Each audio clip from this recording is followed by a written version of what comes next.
Hi folks, Matt from Pranakasha Productions, and today we are going to do something brand new on our channel. First ever cello lessons with Benjamin, and that is Benjamin Louwersheimer, who lives in Toronto, Canada, right? Yeah, I'm currently based in Toronto. Okay, and I'm in Seattle, north of Seattle actually, but Seattle area. So we're doing it via Zoom. And today the subject is this Swan by Camille Saint-Saëns. But I was thinking I could warm up with the Dotzauer. Is that okay? Sure. Yeah, no, totally. So this is a Dotzuaer Etude, number 5 from Book 1. Now let's see what we can do here. Actually, I already warmed up, but we'll just pretend that I haven't.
Oh God. Nice. Yeah, I always just get more and more intense the farther along I go. So. Well, it's a lot better than the last time. So, Yeah. there's been, market improvement. So, I feel like today we're going to talk a lot about, the fingers of the hand. So, Okay. For one, your left hand action is a little bit too lean back. It's a little too violinistic. It seems a little bit too lean back this way. So, angle your hand a little bit farther forward, and that can help because, it's like your thumb is trying to hug deeper underneath the neck. Try to keep it a little bit more shallow. Okay. There you go. See? That already, helps to adjust you to getting right on top of your fingertips, which allows you more spread for your hand. Okay. Note to audience, actually, I started out with violin in the Suzuki method years ago when I was 4 years old. And so, and cello, I sort of picked up, 5 or 10 years ago. But finally, this year, how long has it been since I've been taking lessons? I think we started shortly before Christmas of 2020. So I think we've been together for at least 5 months. Okay, so 5 months or whatever. Anyway, so before that I was kind of self-taught, so I have all these bad habits, and I do things that violinists would do that cellists would rather not do. So part of this deal is trying to unlearn all that and do it the right way. For example, what I just was chastised for. Okay. Sorry to bring it up. Okay, so should we try it again or just go into the Saint-Saëns? Yeah, we can go. Let's try that one more. Just one more thing because it's about the hands. So so the stroke you're getting way more relaxed for. The next part that I want you to relax is the fingers of your bow hand. So, your fingers seem very strong on the bow, which is fine, but just that violin exercise that is done where you just move the bow up and down with just the give of the fingers. I'm probably doing it wrong because I'm a cellist, but allowing your fingers to be loose and kind of part of that stroke. See how much give there is in the wrist, and that allows you to have both being able to pronate onto the string and then also be able to pull the string with a bit more give, and therefore also just engage the action of the string a lot smoother. For bad bad terminology, but just like with a lot more grace, without being sort of more jagged through the elbow. It allows your arm to be more whip-like, and then whip-like in the sense that everything is like nice and relaxed, and therefore you can really connect the string and really draw out the sound by having the fingers being part of it. Yeah, like that, like what you're doing. So like I would say like you try a couple measures from wherever you feel comfortable, and just see if you can like both have the wrist nice and relaxed, and then you can allow your fingers to be way more part of the pulling and pushing process of engaging the string. Okay. Maybe I should just do some open strings or something. Sort of like that. Yeah, that's already a lot better, and like your sound is also like markedly much larger.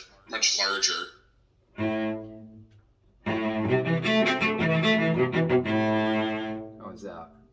Yeah, good. Now, just like I don't like let go of the notes a little bit, like as in like don't make that the main focus. Now, really try to feel like the hinge in your wrist and your fingers are executing the one action each, almost as if you're going like, you know how kids sometimes will just like be very limp-wristed with something.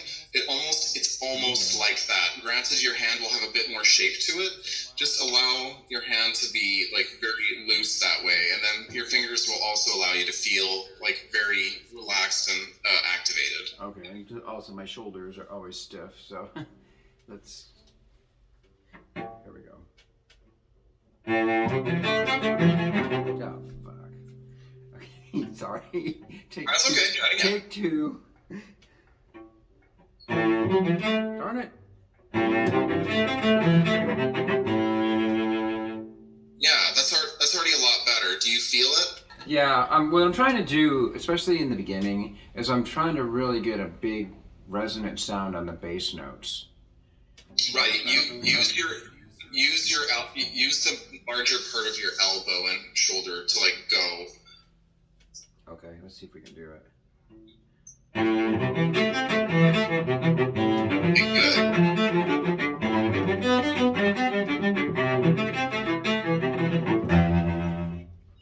Yeah, no, exactly. Like for just sort of like a metaphor that doesn't actually involve bow playing at all, almost as if you're doing like the first note, like when striking with the sword, like coming down, you're using just gravity to strike forward.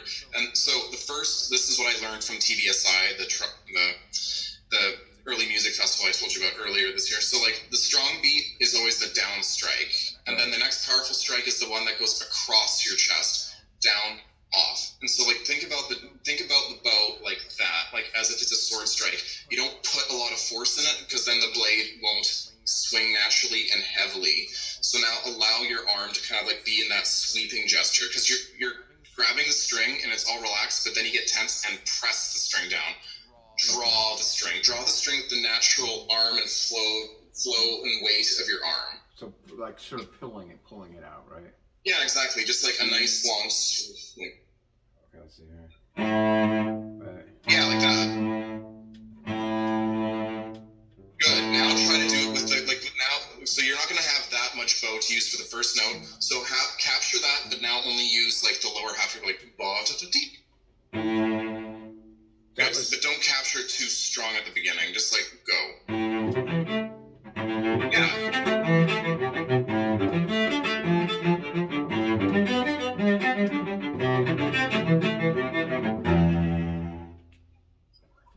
Pretty good. That's it.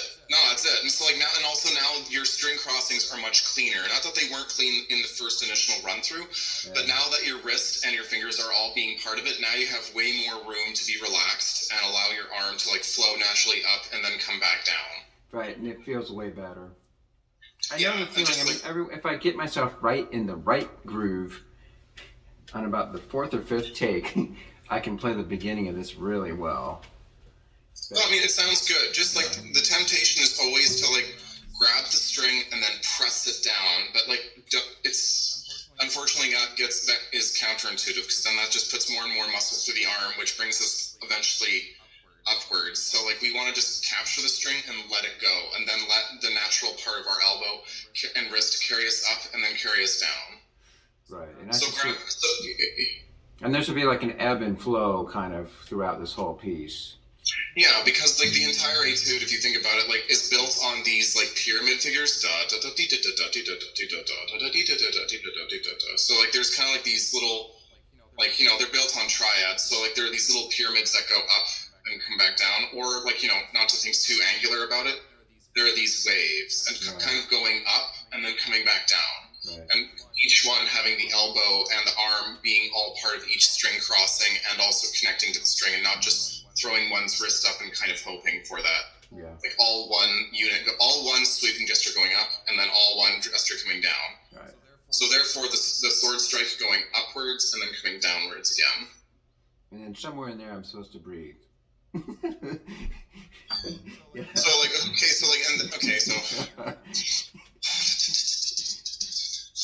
so like at the beginning of each arpeggio, so breathe in before the beginning, exhale on the first note,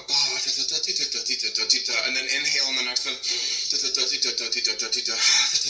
Try to do that. Don't let it all out in one go.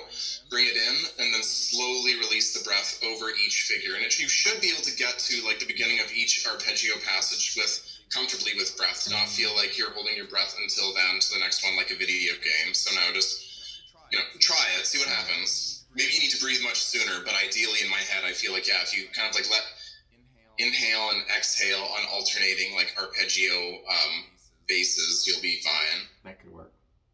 If I try and glue and pass out, that's why I did it wrong. Let's test the test. Okay. I really love this etude because it's on one hand it's a technical journey, but it's also really there's a lot of really nice music in it, so that's what inspires me to want to play it really well. And there's so many levels, you know, there's so many levels in this piece that you can work on, that it's a really good piece for it's a really good study for the cello. Absolutely. Okay, so let's see here. Thank you, Dotzauer.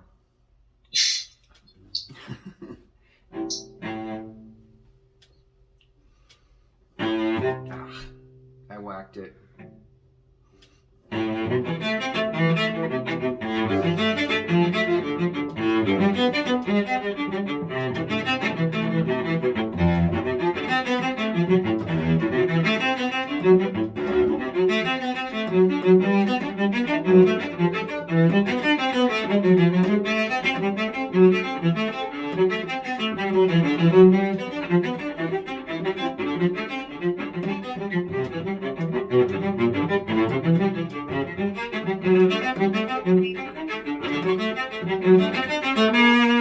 Okay, it was better. I mean, it always happens. It snowballs and I get more and more tense the farther along we go.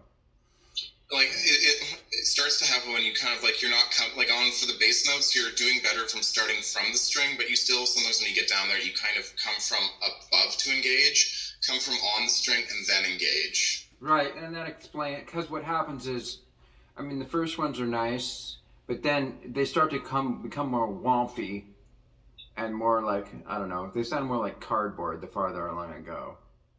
And that's probably because of that.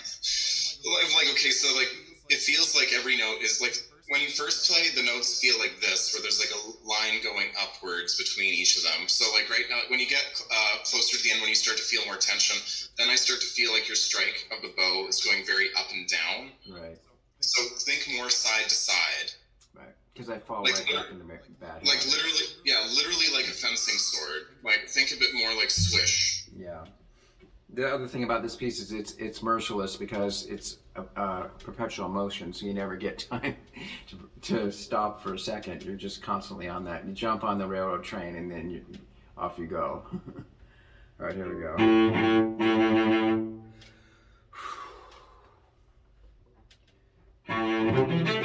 Oh, darn it. Okay, we can do that better.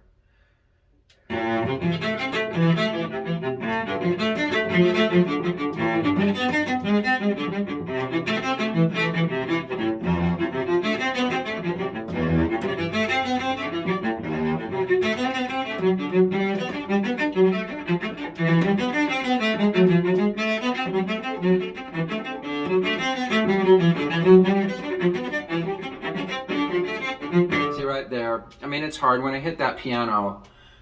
if I'm slightest bit tense, it just starts falling apart. Anyway, Yeah, I mean, so, you could like, spend you've 5 kind hours of on gone this. back into you've kind of gone back into like having your fingers being a little bit more held loose.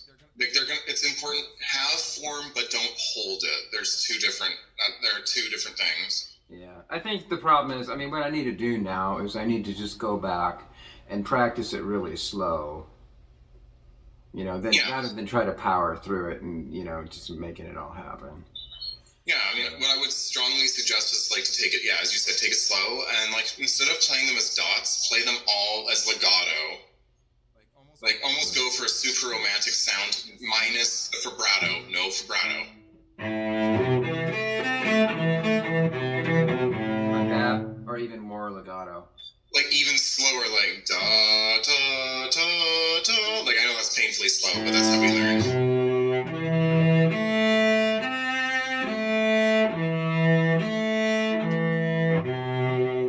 Relax your fingers. But then I still shouldn't use long bows, right? I should still try Well, to like use... just isolate it to the lower half, just the lower half part of the bow. And again, no vibrato. Yeah, that's gonna be hard. That's gonna be hard.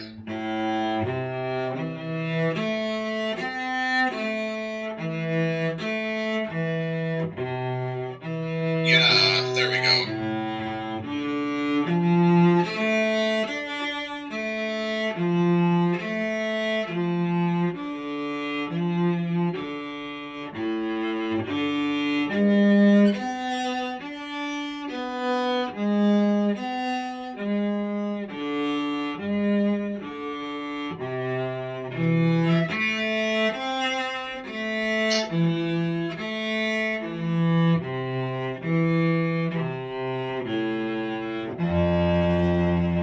I always want that F to sound better than it ever does. Yeah, this is already doing a lot better for you, and this will allow you to also like work on like the hand shape for your left hand, while also allowing you like you're starting to now integrate more of the finger stroke as part of your bow stroke. So like that will help you, and also practicing without vibrato will show you some of those spots where like the G sharp needs to like be a little bit cleaner there. Yeah. Sorry, not to be too picky about it, but.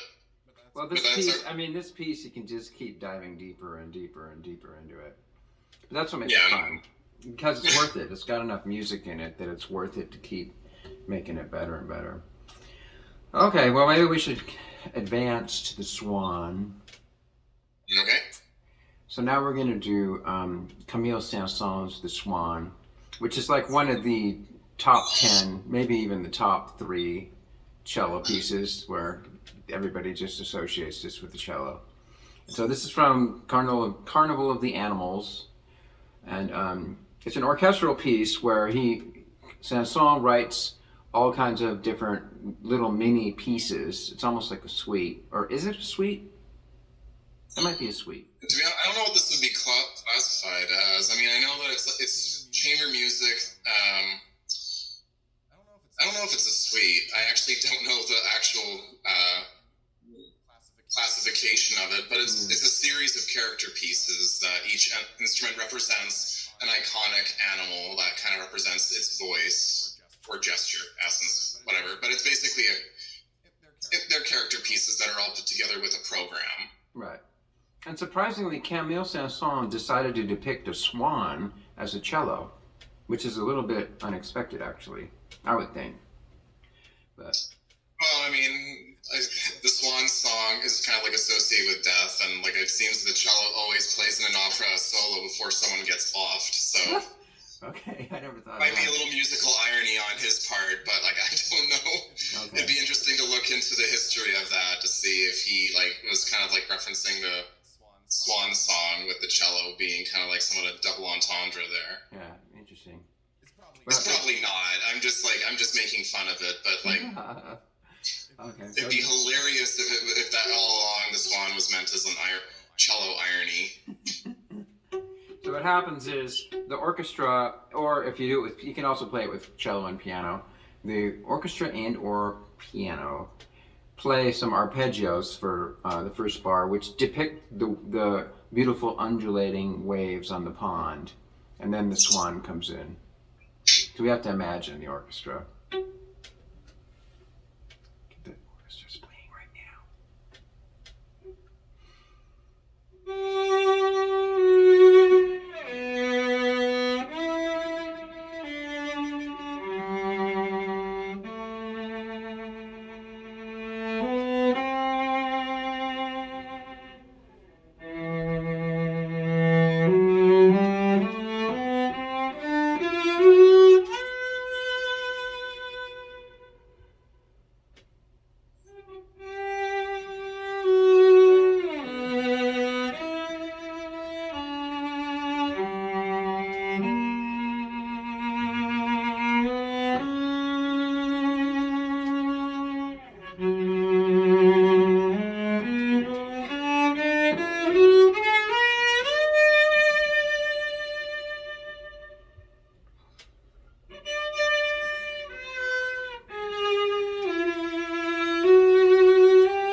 Nice. So, with the power of internet, I looked it up. It's a suite. Officially, it's a suite. So Okay, it's a suite. let's not argue with the power of Wikipedia. So that means we're supposed to definitely stop in between movements, I guess. I mean that's up to the union. To union rules. Okay, but that being said, just in general note, I think you need to start using your open A string a lot less. Oh, okay. Yeah, because like the D da da, like you're using open A string there. Cross over to the D, close it. Where are we talking about? Unfortunately, I can't minimize myself to look at music right now, but it's like I think you're going from an E natural to an open A string. D da da da da. Oh, I don't know where we are. It should be like halfway down the page, unless I'm mistaken. Oh, this. Oh wait. So oh yeah. Okay. So I'm in what clef is it called again? Tenor clef. Okay, I know what you're talking about. Like this? You mean like? Yes, this. Yeah. So like I would suggest like 3 shift 1. So like it's okay to do a shift for the perfect fifth. So like 3 1 da da. So like try that. Like that. Yeah, exactly. Now just be a little bit more confident about it.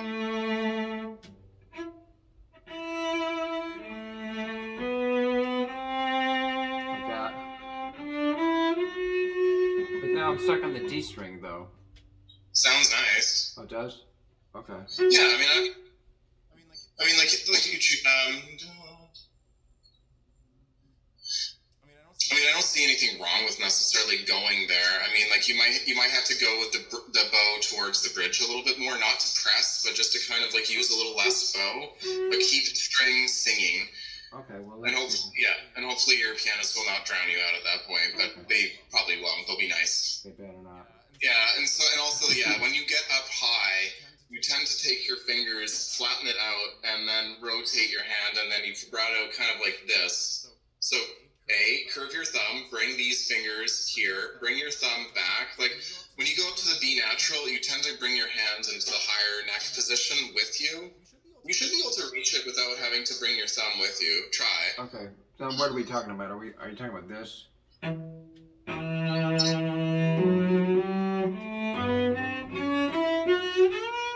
That thing? Yeah, that spot right there. See, like you're already flattening your ring finger out. So bring your left elbow up, curve your third finger, and bring your thumb back behind the neck. Way back there? Yeah.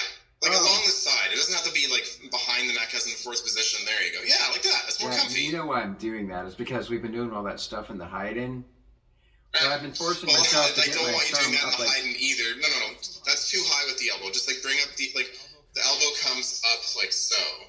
Like a little bit. Let's try that. Let's see.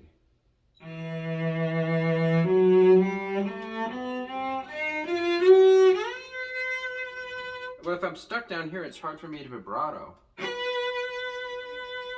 But if I'm here, I can go. Relax. No, you don't use your thumb to hold. Just like put the vibrato into your third finger. Just relax your thumb. You're bringing it up and you're kind of crooking your hand like this, and then you feel like you're getting more vibrato, but you're really getting the same amount almost. Like it's canceling each other out. Oh, okay. Well, this is, of course... Just isolate the B natural for right now. First find that high B natural. Curve your third finger. Curve. Good. Now, make sure that fingers 1 and 2 are not having any tension go through them. Well, they're strong. I don't know if there's 10. Well, I don't know. No, okay, basically, make sure that your first and second finger are not engaged in squeezing the string down or weighing the string down. Yeah, there you go. Now relax your left elbow, not bringing it down, keeping it where it is, but feeling loose there. Nice and loose. Relax, that way you can vibrato through it. Okay, sorry. Well, see, this is an interesting note because I swear part of my vibrato is from the fact that I'm shaking the cello and it's shaking my bow and creating a vibrato effect. Don't try to shake the cello. Just feel like the vibrato is pressing down. Feel like it's an actual vibrato should feel like a release of tension through the arms and hand and finger. Right. So I can't use an electric guitar vibrato. No. Like you can have it sound like think of it as vibrant. Don't think of it as choked. Yeah. Just like feel like everything is being released through this one note, and it doesn't have to be fast. Fast vibrato is overrated. It doesn't help. How's that? Yeah, good. That's already a lot. That's nicer. I feel like there's more variance in your tone rather than just like. Exactly. Yeah, exactly. So don't choke yourself. Allow yourself to release. Like every time you have a note that you feel like you really want a vibrato, like every time you land on it, just kind of like zen out a little bit and just like open up the cello and sound. Because this is basically the bar that everybody chokes on. I mean, this is the piece that everybody chokes on. Yeah, so. that's true. All right, but and speaking of choking, so let's the breath / the neck of the swan. Like your bow tends to stop in between each stroke or in between each string crossing. I know that we've talked about that, but like classic problem. Keep it moving. Like Rostropovich believed that like the cello in its next evolution would basically just be this wheel rosin or this wheel bow that would go all the way around the cello, so that way you could just make a continuous sound. So that way you just keep pulling it. That's the idea that we want to go for, like the fact that we're like turning this wheel. Now, you know, so that way it's never a jagged motion ever. Now, was this before or after that one Star Trek Space Hippies episode came out? I do not know. I mean, just like with any living legend, like to pin down the date, I cannot say, but like that was definitely something that he wanted to express through the idea of the cello continuously making a sound and never never to have like a jagged motion that helps the instrument, because that's inevitably how the string stops ringing, is where we stop it or we overpress. So his idea was just like the gentle turning of a wheel, and I kind of imagine like imagine the helm of a great, of a tall ship. Like you don't, even if you're turning it really fast, it's all one fluid motion. Don't try to like be very jagged with it. Just gently turn it. Eventually it'll start doing it on its own. 5 degrees to starboard, Mr. Smith. Exactly. All right, sir. So, you know which episode I'm talking about. It's the one with the space hippies, and then there's that one spot where Spock plays that thing that's kind of like a Vulcan auto harp. And then the guest star, space hippie chick, plays this thing that looks like a bicycle wheel right next to him. I don't know this episode. I think this is something that like I have yet to like consume. Oh, you gotta see it. It's a classic Star Trek. It's before Next Generation. It's TOS. I'll have to ask my partner. We started watching them, and I mean, I think what's the one where they're all at this spaceship and it's basically they just like talk? Is that like the Next Generation? No, wait, what is that? Deep Space Nine? Yeah. That was all that was available for me concerning Star Trek on the one channel that my childhood home had at that point on KVOS. Well, you know what's really funny? Okay, now we're getting way off the track, but the actor who plays Quark in Deep Space Nine, his name is Armin Shimmerman. Okay. He's super into Shakespeare, and like these days he teaches Shakespeare classes at the university level. I think it's at USC or something. It's one of those California universities. International Space Station. Yeah. And then he's written several books. He wrote a book that's where William Shakespeare as a young man is one of the characters in his book. Okay. Really good. Yeah. Anyway, we get way off track. So that's Deep Space Nine. I'm talking about TOS, the original series, and I think it's called Journey to Eden or something like that. Okay. Well, I mean, I'll look it up and see, so that way at least I can have like a cultural reference point on that. But either way, like, so when you start, like, especially like, obviously you want to carry this beyond the first bar and just carry this to every single piece. Just like, gently turn the wheel and feel like each string is circular. So like feel like every time you play the string, it's just a different part of the wheel. Okay. I need to find my inner space hippie and have my infinite wheel of bow, cello bow.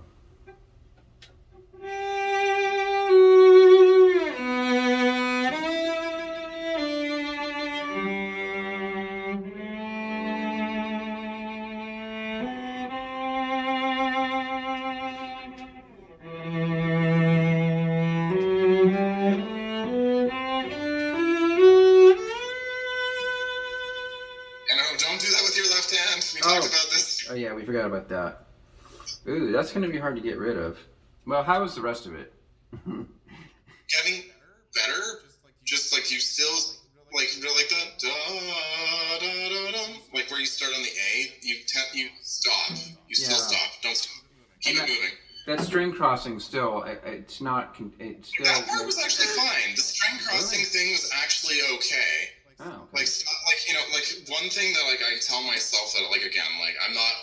There's always things that I'm working on with my own techniques, so I'm far from perfect. But what I would say is that like instead of feeling that the bow has a limit, just feel that instead of thinking of it as a limit, think of it as a possibility. So that way, when you change the bow direction, you're not feeling like I'm changing the bow because I'm running out of it. I'm changing the bow because it's the necessary thing to do. And that's bringing out the next set of notes, not just like, oh, now I have to do this. We wouldn't play, like, we probably would if we could, like, play it all in one bow, so we'd make an arc, but that doesn't really make sense. Like, find it, like, as a singer takes breaths, the cellist must also take a different bow. It's not out of weakness, it's out of necessity, so. Okay, so this is the cello bow of possibility. Yeah.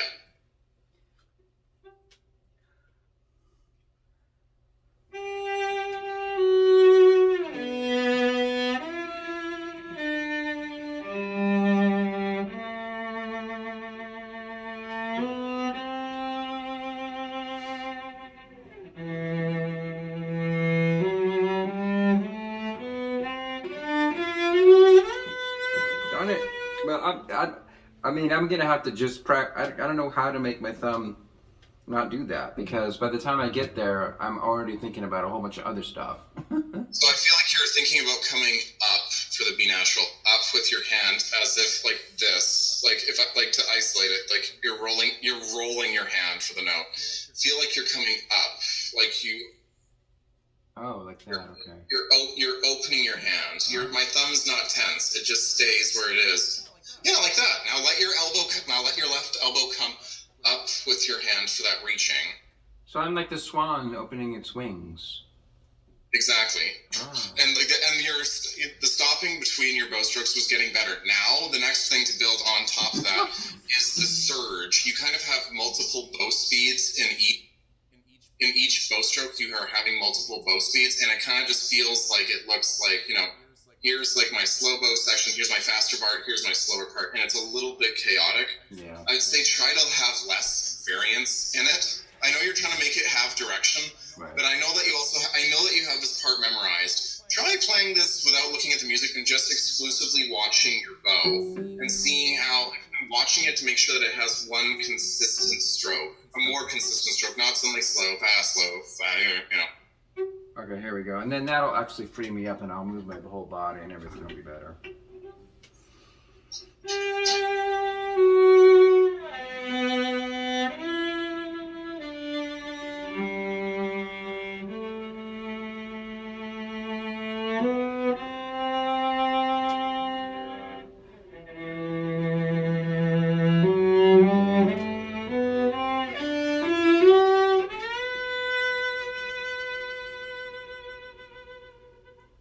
But the last second, I went, my thumb started going like that, and then I went.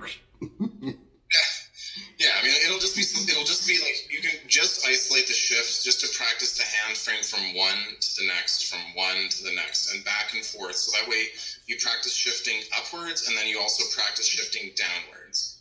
Okay. And the reason why I don't go fully into thumb position is because it's just that one note. Well, I mean, like you shouldn't, like, unless it's putting a lot of strain on your hand, like, try to, like, and this is not for everybody, but, like, I feel like your hand is big enough to, like, reach the B natural without having to fully merge upwards. Yeah, it is. And this is just going to, like, save you a lot more momentum. Because then also, like, you tend to go, like, as soon as you go to thumb position, you tend to, like, flatten out your hand, bring out your thumb, and then kind of do this vibrato where you're kind of almost, yeah, exactly, and it's kind of choking yourself. So, like, yeah, so just kind of feel more of the reach. Like, remember when we talked about that? Like, we talked about that last week. Like, shifting upwards is grabbing something, and shifting back is like touching your nose.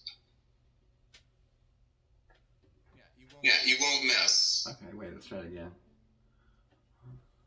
Yeah, so like pretend like you're like picking up, if you're picking up a cup of coffee, like if you're going forward to pick up something, chances are you will not miss it. And then when you're coming back, you can't see your nose necessarily. Oh, I missed my nose right on that demonstration. So like closing my eyes, but like the idea is that you do still have, your mind has a sense of where that is. Oops, I missed my nose slightly. Yeah, well, I mean, there we go. The point being that, like, you will generally, like, the 1 out of every 10 times you will probably miss, as I, like, embarrassingly demonstrated, but, like, the point being is that, like, you should have a higher rate of success rather than a higher rate of failure. Right. So, yeah. We don't want to have to put a splice in or a pitch shift in every 2 bars. No. Preferably no. Or we don't want to auto-tune this entire piece. I mean, some people might like that, but I'm old school. I'd rather not auto-tune it. Unless you wanted to do like a club remix of it. Carnival of the Animals with a Z. Yeah, Carnival of the Club. Depending on which alphabet you want to use. Carnival of the Robot Swan. Okay. Okay, here we go. Then you can have all the electric vibrato you want. Well, then I'm gonna like put it through a flanger and hook it up to my amp and so on. Okay. So yeah, so focus on keeping, think slower bow. Okay, bow, slow, no rushing.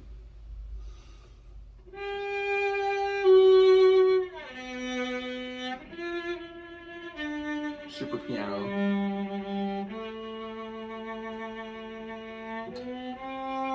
This is the triple piano version.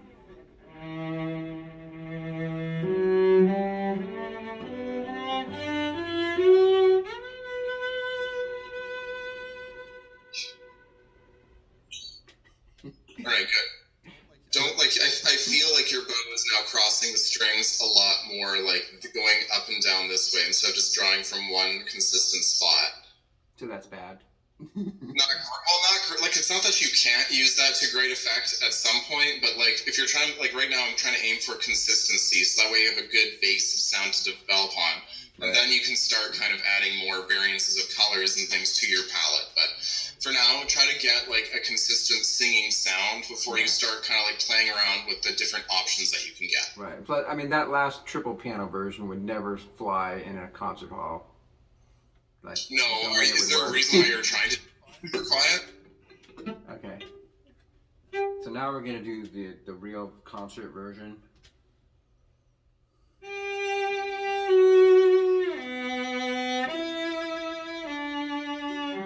Like right there on that last note. What? Yeah.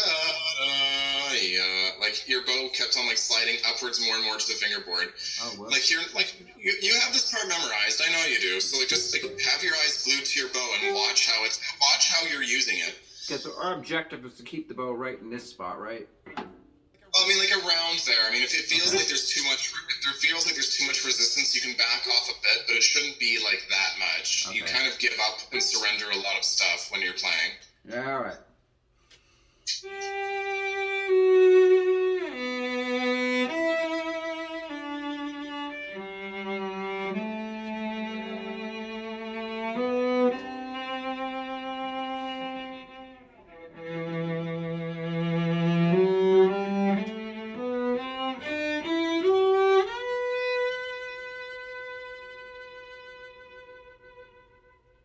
How is that? Yeah, that's already a lot better. Good. Yeah. Like that now there's way more consistency, and that's like the most important part to have. Right. Like, and because like from there, then you can start like mixing all the different colors in to what you want to do. But like, you know, don't start with like not necessarily knowing where anything is and then mixing, because then it's just gonna mix you up. Right. Like, yeah, for lack of a better word. So yeah. So guys, what we're doing, I mean, ultimately we want to be able to convey the emotion of this piece. And you can sort of power that and just do it by sort of instinct and magic. But what we're trying to do is we're trying to actually figure out all the different things that are going on technique-wise. And that way, ultimately, like, wouldn't you say that when you're finally performing it, you sort of forget all that stuff and just play, right? Yeah, I mean... Unless you get in a big jam, and then you're like, uh-oh, now I'm crashing right now. I need to pull out all my bags of tricks to get myself back on track. Well, I mean, hopefully that doesn't have to happen to us on stage. I mean, like, what happens in the practice room is, like, when one is learning a piece, like, after one's kind of gotten the general overview of what they're doing, basically it's learning the choreography where you're, like, your mind or your conception of interpretation for the piece is then trying to map itself to your body. So it's kind of like these two different sides of, you know, what we are as musicians and then bringing them together. And there are certain spots where it's like, okay, I want to interpret it this way. And then the mind seems very clear. And then we try to map it to the body. And that's sometimes where we can get into a bit of a jumble. Right. Because it's like, okay, you have to sort of like then figure out how to use your body in a way that serves the purpose of your interpretation. And that's where, you know, musicians spend, you know, hopefully 90% of their time in the practice room just doing basically body mapping, finding out like not just like where things are on the cello, but just like how to get there, how the transition is at the closing, how to spend one's energy, how to recoup one's energy, and just all these things. And also then after that, you kind of like start to figure out more like the conception of the piece shapes how you're going to use your body. The way that you use your body also sometimes can help shape the way that you convey the piece itself. Right, because things can happen when you're, I mean, otherwise you might as well just imagine it and not even play it, you know? But yeah, sometimes. I mean, like, it's a tricky balance. Like, again, like, it's two aspects of one person that, like, need to come together to make a complete whole. Yeah. That's why musicians love to play. That's the whole deal about playing music, is figuring out how to make that magic into reality. Yeah. So there's a science to it. It's a science and an art. Yeah, I mean, some people would like, I don't know, I mean, I can only speak for myself, so I can't speak for anybody else, but I always find that like learning kind of like the physical choreography of how a piece kind of like unrolls is the reason why I love playing. I mean, you kind of learn more about the piece as you're like playing it, like, oh, really goes into this register a lot and it sounds really bright here, or what exactly is this character? You know, I think of the music as like characters or personas, and it's like, okay, what's kind of going on here? There's lots of like these fire, you know, for example, like, oh, there's lots of 16ths that are kind of like suddenly springing upwards. It's like, oh, it kind of is like fire, where there's like this quick ascent somewhere and then it stops, kind of like, you know, the small explosion of notes. And, you know, when you watch someone play, like, you know, like that kind of like musical gesture of what's required on the cello, it's like, oh, you know, like gives the piece that sort of like vibrancy. Right. And so, yeah, I mean, like, you know, just as like, you know, if we talk about rhythm in a painting, when we watch something like, oh, like, you know, we see a dancing scene, like the circles or the hand shapes or the different, like, you know, facial structures of people in a painting, and like how that conveys meaning to someone in the painting and to someone watching it, like, and that's just in a still image. You know, how music basically, you know, a score of basically print organized on paper, how does that make a bigger three-dimensional process and not just like one? Because, you know, think of it more, there's more depth to it. What's the room like? What are your hands doing? Where is the sound going to? Where is the sound coming from? What's happened before in the music, etc., etc.? I mean, that's kind of how I like to, like, that's how I think about music. I hope that makes sense to anybody watching this, but like, it's more than just like the listening. There's also a huge visual element to it as well, of watching someone play. And the reason why everybody's so fascinated with watching certain performers is that they have some, you know, control over the instrument, absolutely, but like, you know, that fact that they can bring their imagination and then their body into that conveying of meaning or communication, whatever makes the music tick for you. And that's like the greatest part that makes it, you know, truly music being a truly 3D object experience, whatever you want to call it. It's more than just sound. It's so much more.